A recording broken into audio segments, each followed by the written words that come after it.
વડોદરામાં gas refilling કૌભાંડનો SOG પોલીસે પર્દાફાશ કર્યો છે.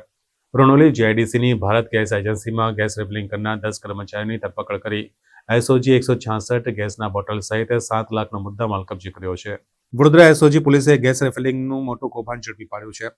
વડોદરા એસઓજી પોલીસને ચોક્કસ માહિતી મળી હતી કે રણોલી જીઆઈડીસી રાઘવ ઇન્ડસ્ટ્રીઝમાં આવેલ પ્લોટ નંબર 4 ભારત ગેસ એજન્સીના ગોડાઉનની દિવાલોની આડમાં એજન્સીનો જ સુપરવાઇઝર મયુદ્દીન બેલીમ તથા ટેમ્પોના ડ્રાઈવરો તથા હેલ્પરો અને તેમના મળતિયા માણસો ભેગા મળીને ટેમ્પોમાં ભરેલ ભારત ગેસના ઘરેલું વપરાશના બોટલોના સીલ ખોલી પાઇપ વડે ઇન્ડિયન ગેસ એજન્સીના કોમર્શિયલ ખાલી બોટલમાં થોડો થોડો ગેસ ભરી રિફિલિંગ કરી ગેસની ચોરી કરીને આ બોટલોને ફરીથી સીલ કરી રીપેકિંગ કરીને ગ્રાહકોને સપ્લાય કરતા હોય છે ને હાલમાં પણ આ પ્રવૃત્તિ ચાલી રહી છે.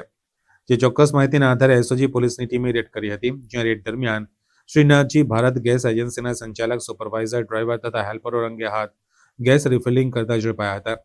એસઓજી પોલીસે સ્થળ ઉપરથી 10 કર્મચારીની ધરપકડ કરી છે અને 7.26 લાખ ઉપરાંતનો મુદ્દામાલ કબજે કરી વધુ કાર્યવાહી માટે આરોપીઓને જવાહરનગર પોલીસ સ્ટેશન ખાતે સોંપવામાં આવ્યા છે. હા, અત્યારે એ તપાસ ઉપર છે.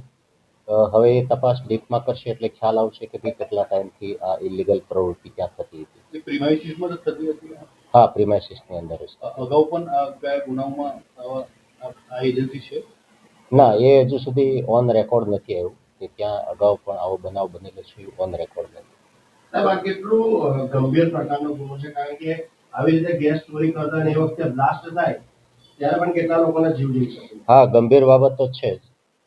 ચોરી કરવી એ ગુનો તો છે જ, પણ ગંભીરતા એટલા માટે છે કે જ્યારે એક બોટલમાંથી બીજા બોટલમાં સિક્યોર્ડ ઇક્વિપમેન્ટ વગર જ્યારે ગેસ ટ્રાન્સફર થતો હોય અથવા ફિલિંગ થતું હોય તો આવા ભયજનક બનાવ બનવાના ચાન્સીસ 100% હોય છે. એટલે એ અનુસંધાને આ ઇન્સિડન્ટ સેન્સિટિવ તો ગણાય છે.